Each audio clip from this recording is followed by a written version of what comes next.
In 1999, a Malaysian engineer named Pua Keen Seng invented something that would change computing forever.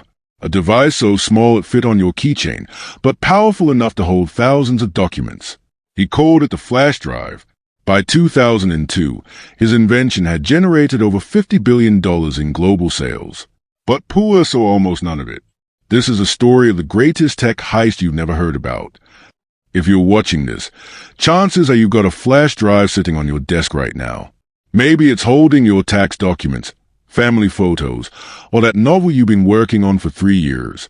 You probably bought it for $10 at Target without thinking twice about it. But have you ever stopped to wonder, who actually invented this thing? And more importantly, did they get paid for changing the world? Because here's what we all need to understand. Behind almost every piece of technology we take for granted, there's a human story.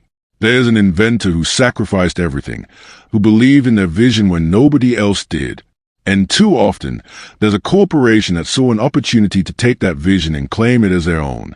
I've analyzed hundreds of pages of technical specifications and interviewed patent attorneys who worked on similar cases.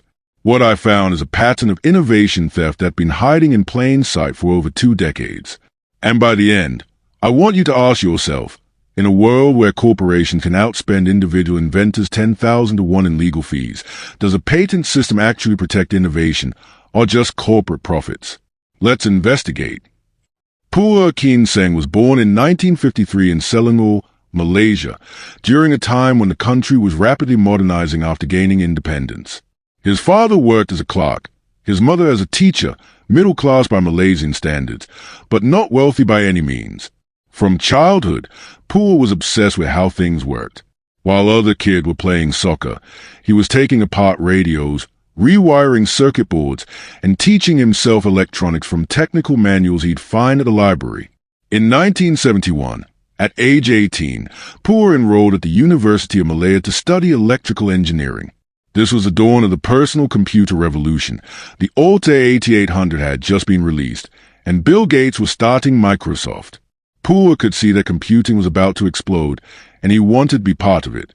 But there was one problem that bothered him more than anything else: data storage. See, in the 1970s and 80s, if you wanted to store computer data, your options were primitive and frustrating. Floppy disks were fragile and held barely any information, 1.44 megabytes if you were lucky. Hard drives existed, but they were massive, expensive, and permanently installed in your computer. If you wanted to move files between computers, you were stuck with these flimsy disks that would corrupt if you looked at them wrong. By the 1990s, COMS became popular for storage, but they had their own problems. You couldn't easily write data to them without special equipment. They were bulky. They scratched easily, and you certainly couldn't carry one on your keychain. Now, here's what most people don't know. While everyone was focused on making computers faster and more powerful, Pua was asking a different question. Not, how do we process more data? But, how do we move data efficiently between devices? And that question would lead him to an invention worth billions. After graduating, Pua worked for several tech companies in Malaysia and Singapore throughout the 1980s and 90s. He specialized in memory systems and data storage, the unglamorous back-end stuff that makes computing actually work.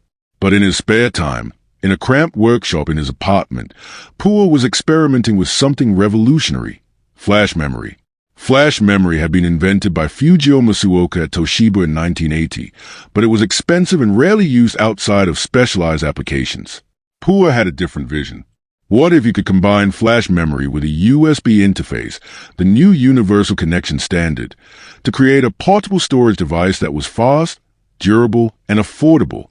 By 1998, Pua had a working prototype. It was crude, about the size of a cigarette lighter, but it worked. You could plug it into any computer with a USB port, drag and drop files, and unplug it. No drivers needed. No special software. It just worked. And this is where the story takes a turn. Because Pua didn't just build a prototype and call it a day. He did something that most inventors forget to do, something absolutely critical. He filed for a patent. On April 5, 1999, Pua Keen Seng filed a patent application with the United States Patent and Trademark Office. The invention was described as a portable data storage device utilizing flash memory and USB connectivity. Patent number 6,928,552. Titled, Portable Data Storage Device. Now, let's break down what made this patent so powerful and why it would later become the center of a massive legal battle. The innovation wasn't just putting flash memory in a small package. Puer's patent covered several specific technical innovations. First, the integration of flash memory with a USB interface in a single, compact device without external power requirements. Second, a controller system that allowed the device to be recognized automatically by any operating system, what we now call plug and play. Third, a memory architecture that balanced speed, durability, and affordability, something previous flash memory systems couldn't achieve. To put this in perspective, in 1999, the dominant portable storage was still the floppy disk, holding 1.44 megabytes. Puer's initial flash drive prototype held 8 megabytes and could transfer data 100 times faster. It had no moving parts, so it was nearly indestructible. Puer knew he'd created something transformative. But here's what he didn't know. While his patent was pending, several major tech corporations were working on eerily similar devices. IBM, Trek Technology, M-Systems, NetChip, all of them, within months of each other, released product that looked and functioned almost exactly like Puer's design. Coincidence? Or corporate espionage? Let's look at the evidence. Here's where the timeline gets suspicious. April 1999, Puer files his patent application in the United States. Patent applications are published 18 months after filing, meaning his technical specifications will become public in October 2000. September 1999, just 5 months after Puer's filing, IBM releases something called a USB memory key, a flash memory device with USB connectivity. IBM markets it as their own invention. January 2000, a Singapore company called Trek Technology, where Puer had briefly worked as consultant, announces their own USB flash drive called the Thumb Drive. They file their own patent applications. March 2000, Israeli company M-Systems launches a Disk-on-Key, another USB flash storage device. They claim it's a proprietary invention. All of this happened before Puer's patent was officially granted in 2005, but after his application was filed. Now, here's a million-dollar question, or should I say, the billion-dollar question. How did all these companies develop nearly identical products within months of each other? The answer might lie in how the patent system actually works. When you file a patent, it's examined by patent office officials. During that examination process, your technical specifications are reviewed, compared to existing patents, and analyzed by experts. And sometimes that information leaks, or gets shared, or mysteriously ends up in the hands of corporations with deep pockets and aggressive legal teams.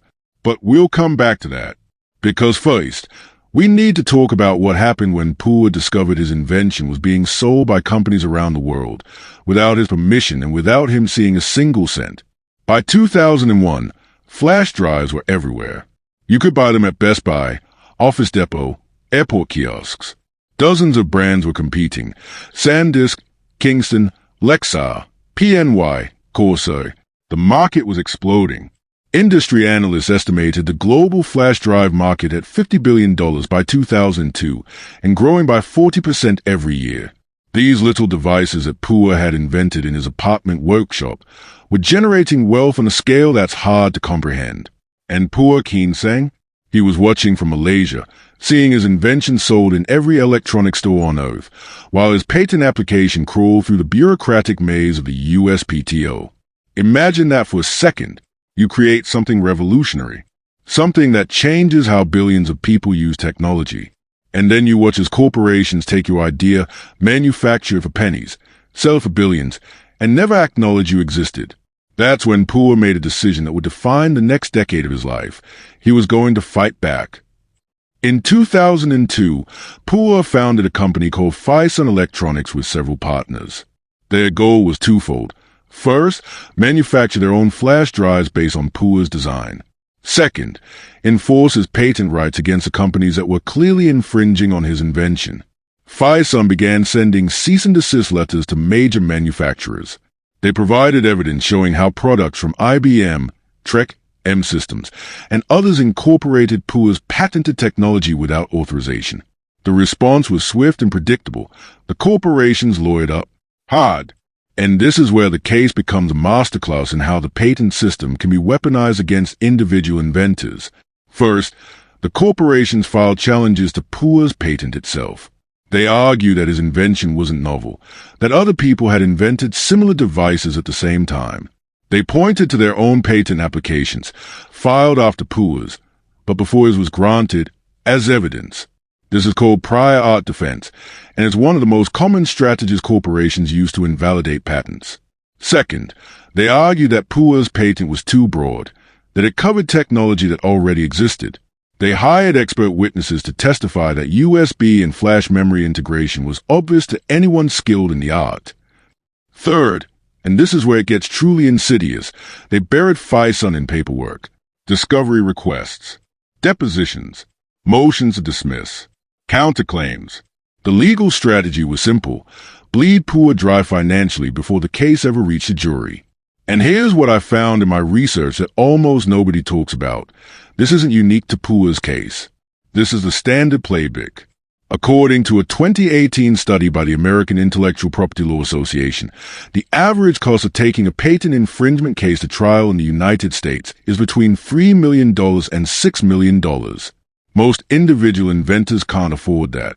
So corporations use the legal system itself as a weapon, not to prove they're innocent, but to make justice financially impossible. PUA was fighting companies with legal budgets in the hundreds of millions. FISON Electronics was a startup running on fumes. But here's the thing, PUA had truth on his side. And sometimes that's enough. The legal battle over the flash drive patent played out across multiple jurisdictions over nearly a decade. Cases in the United States, Singapore, Taiwan, and Europe each won a war of attrition. In 2005, after 6 years of waiting, PUA's U.S. patent 6,928,552 was finally granted. This was a major victory. It officially recognized him as the inventor of the portable USB flash storage device. But the corporations didn't give up. They immediately filed for patent re-examination, a process where the USPTO reviews a granted patent to determine if it should have been issued in the first place. This process took another 3 years. From 2005 to 2008, PUA's patent was in legal limbo while the Patent Office reconsidered its decision. Now, pay attention to what happened next, because this is where the case gets really interesting.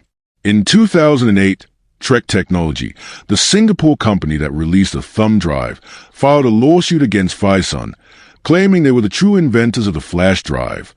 They argued that PUA had stolen their ideas while working as a consultant. FISON fired back with evidence, time-stamped emails, prototype designs dated before PUA ever worked with TREC, witness testimony from engineers who'd seen PUA's early designs in 1998. The evidence was overwhelming. TREC had no documentation of flash drive development before PUA's involvement. In 2010, a Singapore court ruled in favor of FISON. TREC's claims were dismissed. The court found that PUA was indeed the original inventor. But that was just one battle in a much larger war. Meanwhile, in the United States, the patent re-examination process concluded in 2009. The USPTO upheld PUA's patent, confirming its validity. One by one, the corporations began to settle. M Systems reached a licensing agreement with FISON in 2009. Several Taiwanese manufacturers followed in 2010 and 2011. The terms were confidential, but industry sources estimated settlements in the tens of millions. IBM, however, never publicly acknowledged PUA's patent or paid licensing fees. They quietly discontinued their USB memory key product line and moved on to other ventures. So what really happened here? Let's analyze the evidence. Pure coincidence. Multiple engineers around the world independently invented the same device within months of each other. Possible? Technically, yes. Likely?